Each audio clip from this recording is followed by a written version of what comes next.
urbanization, poured into the cities. Don't forget, the Negroes of our time, because they're Americans, we don't see them as immigrants. The Negroes in Watts were immigrants, just as much as the Italians or Irish or whatever who poured into the cities in the 19th century. And it wasn't a very pretty sight in New York in 1870 either, let me tell you. Their families break up when they leave countrysides, rural peasant life, and sort of dump into slums. Fourthly, unemployment. We have had 35 years of disastrous unemployment, and for the Negro male. He has never gotten over the Depression. He had 4 fair to middling years in the Second World War, and maybe a good year in the Korean War, and that's it. It's getting better just recently. But by and large, it's been going on beyond the imagining in the white world. I mean, rates of unemployment, teenage unemployment in the white world and the Negro world today is almost 25%. Can you imagine that?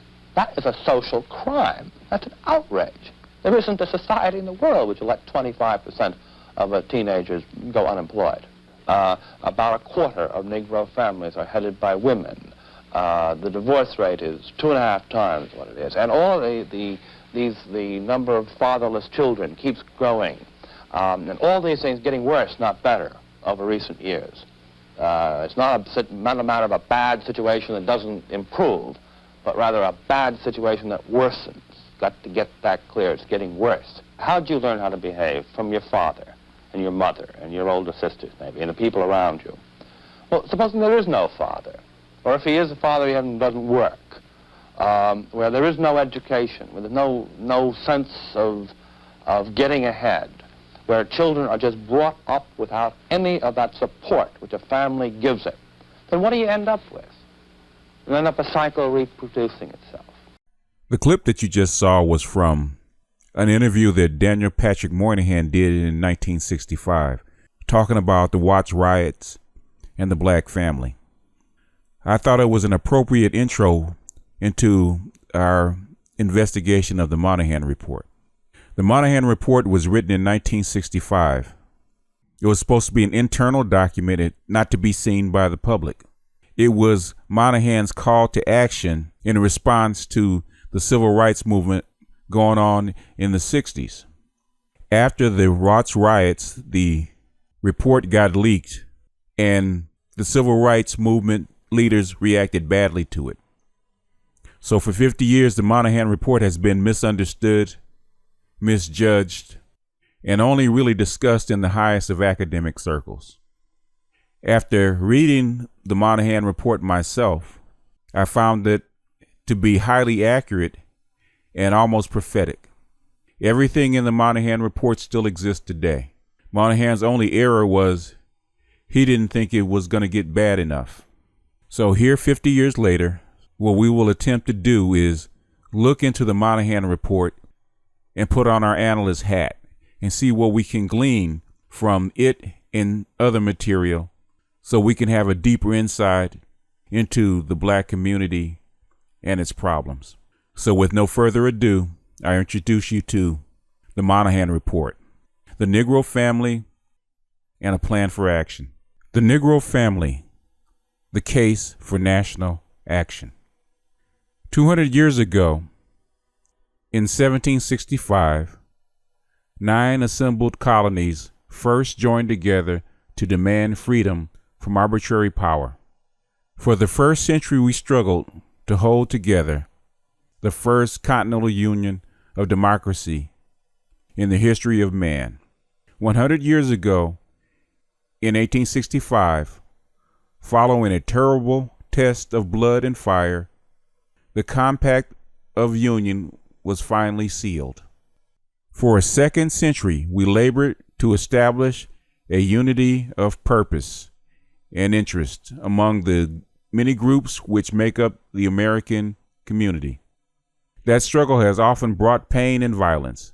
It is not yet over. State of the Union message of President Lyndon B. Johnson, January 4th, 1965. The United States is approaching a new crisis in race relations.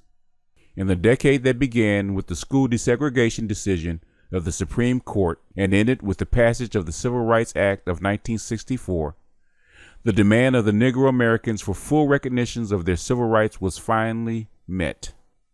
The effort, no matter how savage and brutal, of some state and local governments to thwart the exercise of those rights is doomed. The nation will not put up with it, least of all the Negroes. The present moment will pass. In the meantime, a new period is beginning. In this new period, the expectations of the Negro Americans will go beyond civil rights. Being Americans, they will now expect that in the near future, equal opportunities for them as a group will produce roughly equal results as compared with other groups. This is not going to happen, nor will it happen for generations to come unless a new and special effort is made. There are two reasons. First, the racist virus in the American bloodstream still afflicts us. Negroes will encounter serious personal prejudice for at least another generation. Second, 3 centuries of sometimes unimaginable mistreatment have taken their toll on the Negro people. The harsh fact is that as a group, at the present time, in terms of ability to win out in the competitions of American life, they are not equal to most of these groups, they will be competing. Individually, Negro Americans reach the highest peaks of achievement, but collectively, in the spectrum of American ethnic and religious and regional groups, where some get plenty and some get none, where some send 80% of their children to college and others pull them out of school at the 8th grade, Negroes are among the weakest. The most difficult fact for white Americans to understand is that in these terms, the circumstances of the Negro American community in recent years has probably been getting worse, not better. Indices of dollars of income, standards of living, and years of education deceive. The gap between the Negro and most other groups in American society is widening. The fundamental problem in which this is most clearly the case is that of family structure. The evidence, not final but powerfully persuasive, is that the Negro family in the urban ghettos is crumbling. A middle-class group has managed to save itself, but for vast numbers of unskilled, poorly educated city working class, the fabric of the conventional social relationships has all but disintegrated. There are indications that the situation may have been arrested in the past few years, but the general post-war trend is unmistakable. So long as this situation persists, the cycle of poverty and disadvantage will continue to repeat itself. The thesis of this paper is that these events, in combination, confront the nation with a new kind of problem. Measures that have worked in the past or would work for most groups in the present will not work here. A national effort is required that will give a unity of purpose to many activities of federal government in this area, directed to a new kind of national goal, the establishment of a stable Negro family structure. This would be a new departure for federal policy, and a difficult one, but it almost certainly offers the only possibility of resolving in our time what is, after all, the nation's oldest and most intransigent and now the most dangerous social problem. What Gunnar Myrdal said in An American Dilemma remains true today. America is free to choose whether the Negro shall remain her liability or become her opportunity. So at the end of this preamble, what does it say? Basically, they were saying that after 3 centuries of mistreatment by this system that had a part in developing the racist virus that exists in the United States, that if you want to bring the Negro American family into the white collective so that your country and your society can be stable and harmonious, he's basically saying that you're going to have to give black folks some help. The Negro family has had serious issues, as we will see in later chapters in the report. Moynihan clearly saw, as you could see in the first clip, that he saw the American Negro family, as it was known back then, no different than the white immigrants that came over from Europe. Same issues same attempt to adjust to new environments, the same kind of problems in their family structure. The only difference is that the country and the society helped those immigrants and did things for those immigrants to help them overcome that hurdle. Whereas that same society did nothing for the black Americans that came out of slavery. In fact, they retarded the black family's cultural development. Moynihan was saying that because of the white racist virus that existed in the United States, it crippled the black cultural development of the black family and the black people.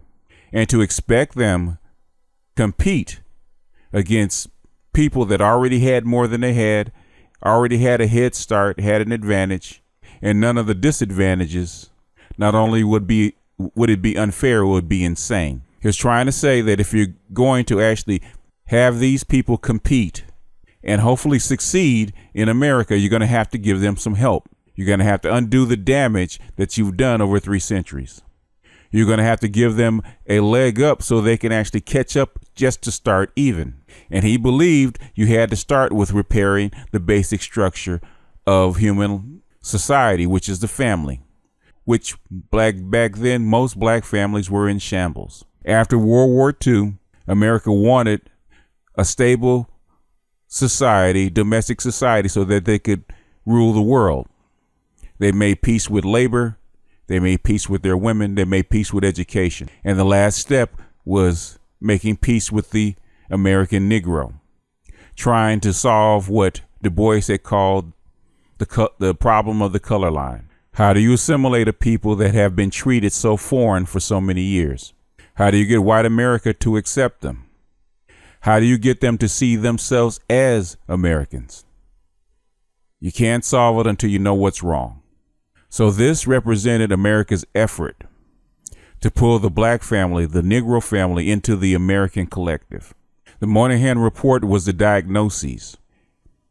It was telling the leaders and the managers of the United States what was wrong with the black family. Why is it so important to us? It tells us how far we've come and how far we have to go. It's going to give us an underlying look at what our problem is, the unresolved issues that have been around and plaguing us for centuries. And maybe if we can get a look under the hood, a look at that diagnostic picture of the family and our relationships between each other, maybe, just maybe, we can do what Moynihan and Johnson couldn't, which is heal the black family. With that, I'm going to sign out, and I'll see you in part 2.